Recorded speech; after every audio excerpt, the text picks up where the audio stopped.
जय श्री कृष्णा। राधे राधे दोस्तों, जब हम कोई मूर्ति या विग्रह मंदिर में या फिर अपने घर में विराजित करते हैं तो फिर हमें उनमें प्राण प्रतिष्ठा करनी पड़ती है। परंतु मात्र एक लड्डू गोपाल है जिनमें स्वतः ही प्राण प्रतिष्ठा हो जाती है। हम चाहें तो लड्डू गोपाल की प्राण प्रतिष्ठा बहुत ही धूमधाम से कर सकते हैं, परंतु लड्डू गोपाल एकमात्र ऐसे देवता हैं जिनको प्राण प्रतिष्ठा करने की भी आवश्यकता नहीं होती।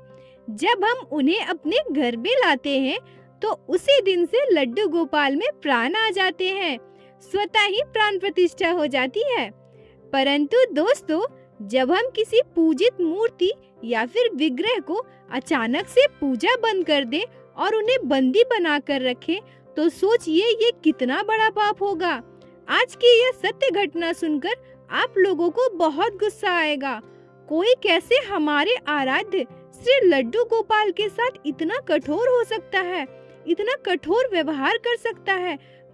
परंतु वो कहते हैं ना, जब किसी को अपनी गलती का एहसास ही ना हो तो भगवान भी उसे माफ कर देते हैं। आज की यह घटना घटी है नंदिनी जी के जीवन में। नंदिनी जी कहती हैं, यह घटना तब की है जब मेरी शादी भी नहीं हुई थी और मैं अपने मायके में रहा करती थी। मेरे मायके में श्री राधा कृष्ण की पूजा होती है। राधा कृष्ण की सेवा मेरी मम्मी बहुत ही प्यार से करती थी, परंतु हमारे घर में कोई लड्डू गोपाल नहीं थे। नंदिनी जी कहती हैं कि एक दिन मेरी मम्मी सुबह उठकर हम सभी के पास आती हैं और कहती हैं कि आज मैंने बहुत ही अजीब सा सपना देखा है। सपने में देखा है कि मैं राधा कृष्ण की पूजा कर रही हूँ और एक छोटा सा सांवला सा बच्चा सर पर पगड़ी बांधे हुए, मोर पंख धारण किए हुए और गले में पट्टा लिए हुए, हाथ में बांसुरी लिए हुए मेरे गोदी में आकर बैठ गया। उस बच्चे का पहनावा देखकर समझने में तनिक भी देर नहीं हुई कि वह बच्चा कौन है। वह बच्चा स्वयं श्री कृष्ण का बाल स्वरूप थे। नंदिनी जी की मम्मी कहती हैं कि उस बच्चे ने सपने में जो कुछ मुझे कहा मुझे बिल्कुल भी समझ में नहीं आ रहा है। वह बच्चा नंदिनी जी की मम्मी से कहते हैं, मैया ओ मैया, मुझे यहाँ से लेके चलो ना मैया, मैंने कुछ भी नहीं खाया है। तुम्हें पता है मैया, पिछले 15 सालों से मैं यहाँ पे बंद हूँ। मुझे 15 सालों से इन लोगों ने खाना तक नहीं दिया है। मैं तुम्हारे लिए ही प्रतीक्षा कर रहा हूँ। आओ ना मैया, मुझे यहाँ से ले चलो ना। नंदिनी जी की मम्मी कहती हैं कि मेरा सपना वही टूट गया। मुझे पता ही नहीं चल रहा है कि वह बच्चा मुझे कहाँ बुला रहा है, कहाँ ले जाने की बात कर रहा है। मुझे कुछ भी समझ नहीं आ रहा। मुझे बहुत बुरा लग रहा है। बच्चे ने सपने में मुझे कहा कि 15 साल से मुझे बंद करके रखा है, मुझे खाना नहीं दिया। मेरा मन बहुत ही व्याकुल हो रहा है। मैं क्या करूं? मुझे कुछ भी समझ नहीं आ रहा। नंदिनी जी आगे कहती हैं कि यह घटना यहीं पर खत्म नहीं हुई। लगातार नंदिनी जी की मम्मी को 3 दिनों तक वह सपना आता रहा। तीसरे दिन उस बच्चे ने अपना पता भी बताया और कहा, मैया अब मैं तुम्हें अपना पता भी बता रहा हूँ।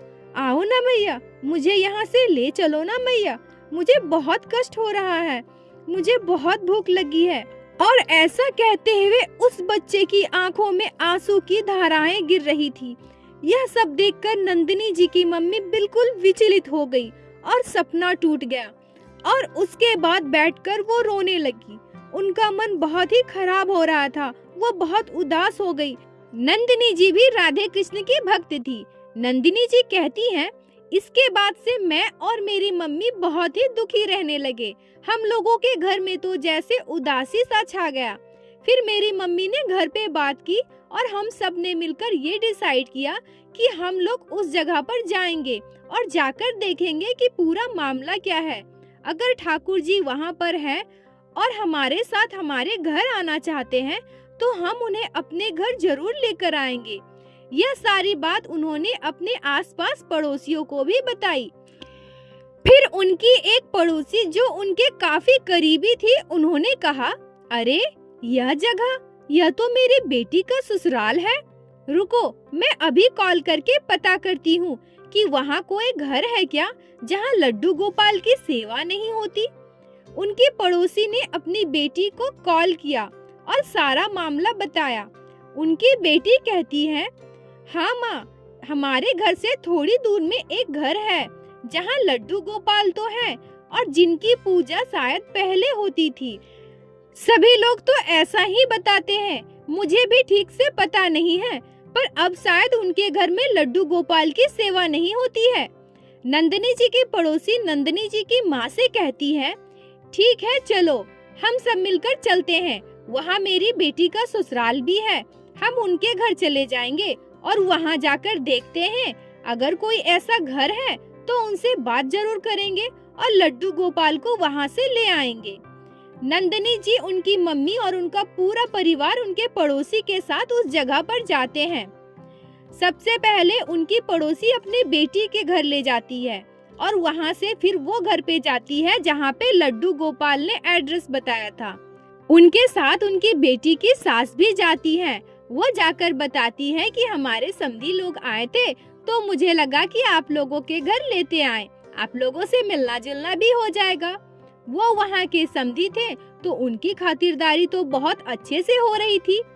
फिर उनके पड़ोसन ने बात ही बात में लड्डू गोपाल की बात छेड़ दी।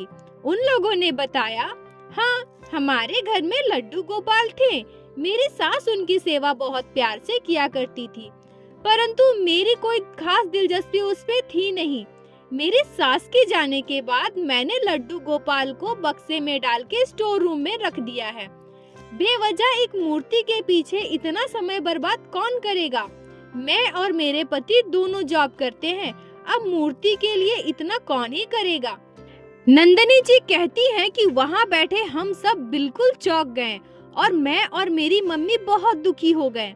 जब हमने दोबारा लड्डू गोपाल के बारे में कुछ और पूछना चाहा तो वो लोग बिल्कुल उखड़ से गए और बोलने लगे, आप लोग इतना सवाल क्यों कर रहे हैं? वैसे भी हम उनकी सेवा नहीं करते, मुझे ज्यादा कुछ नहीं पता, आप लोग प्लीज इतना सवाल मत किया कीजिए।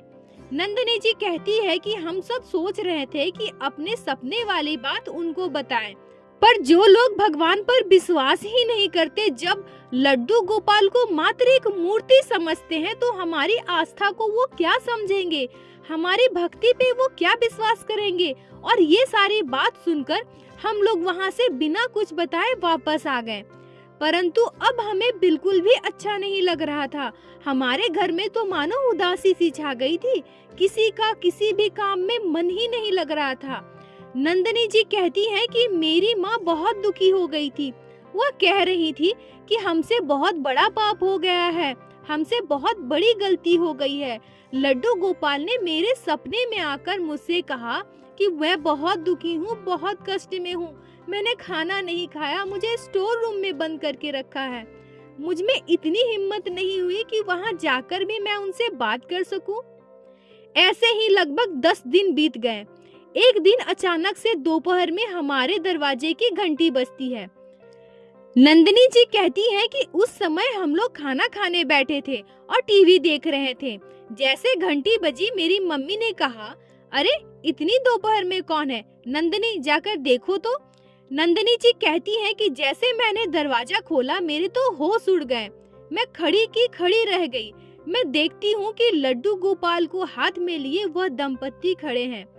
मैंने उनसे अंदर आने को कहा, फिर हमने उनको घर पे बिठाया। नंदिनी जी की मम्मी उनसे पूछती हैं, आप लोग यहाँ कैसे? आप लोगों के हाथ में लड्डू गोपाल? हमें कुछ समझ नहीं आ रहा है। तभी वह पति पत्नी एक दूसरे की तरफ देखने लगते हैं और उनकी पत्नी बताती है, लड्डू गोपाल ने मुझे सपना दिया था। सपने में उन्होंने यह इच्छा जताई कि उन्हें आपके घर देकर आए।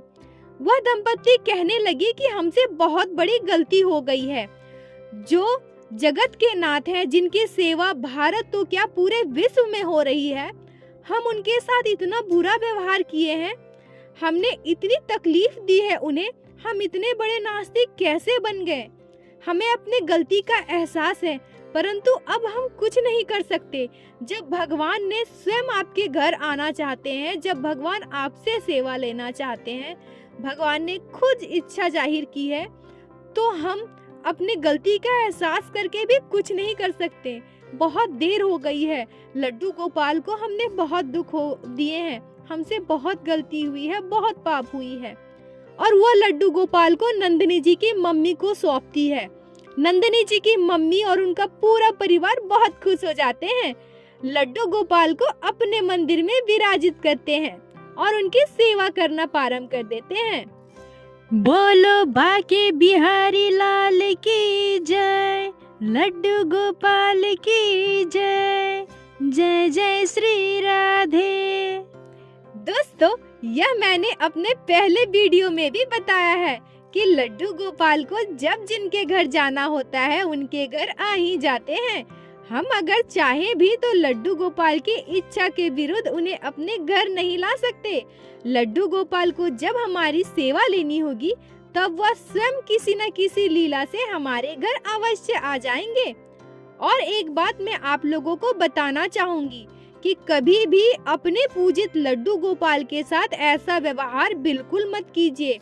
अगर आप लड्डू गोपाल की सेवा नहीं कर सकती हैं, तो आप किसी ऐसे भक्त को दे दें जो उनकी सेवा करना चाहते हैं, या वह भी ना हो सके तो आप किसी मंदिर में दान दे सकती हैं, या आपसे जितना हो सके आप लड्डू गोपाल की सेवा उतना ही करें। लड्डू गोपाल बस हमारी सच्ची श्रद्धा और भक्ति के भूखे हैं। वह मात्र हमारी भक्ति भाव से ही प्रसन्न हो जाते हैं। उन्हें किसी भी बाहरी तामझाम की बिल्कुल आवश्यकता नहीं होती। कृपया लड्डू गोपाल के साथ इतना निर्दय कठोर व्यवहार कभी भी ना करें। दोस्तों, अगर आप लोगों को आज की ये कथा लीला, ये सत्य घटना जो नंदिनी जी के जीवन में घटी, अगर अच्छी लगी हो तो कृपया वीडियो को लाइक करें और अपने दोस्तों के साथ शेयर अवश्य करें, ताकि दूसरे भक्तों को भी लड्डू गोपाल की लीला कथा श्रवण करने का सौभाग्य मिल सके, लड्डू गोपाल के महत्व को वो भी समझ सके। और चैनल को सब्सक्राइब अवश्य करें, ताकि इसी तरह से श्री बाके बिहारी जी श्री लड्डू गोपाल की लीला कथा प्रतिदिन हमारे चैनल पे सुन सके। दोस्तों, अगर आपके भी जीवन में घटी हो कुछ ऐसी घटना, या लड्डू गोपाल ने कभी भी किए हो आपके साथ कोई भी लीला, अगर आप उसे हमारे साथ शेयर करना चाहते हैं तो कृपया उसे कमेंट में जरूर बताएं। हम आपसे कांटेक्ट अवश्य करेंगे और आपकी लीला कथा को अपने चैनल पे शेयर करेंगे। राधे राधे दोस्तों।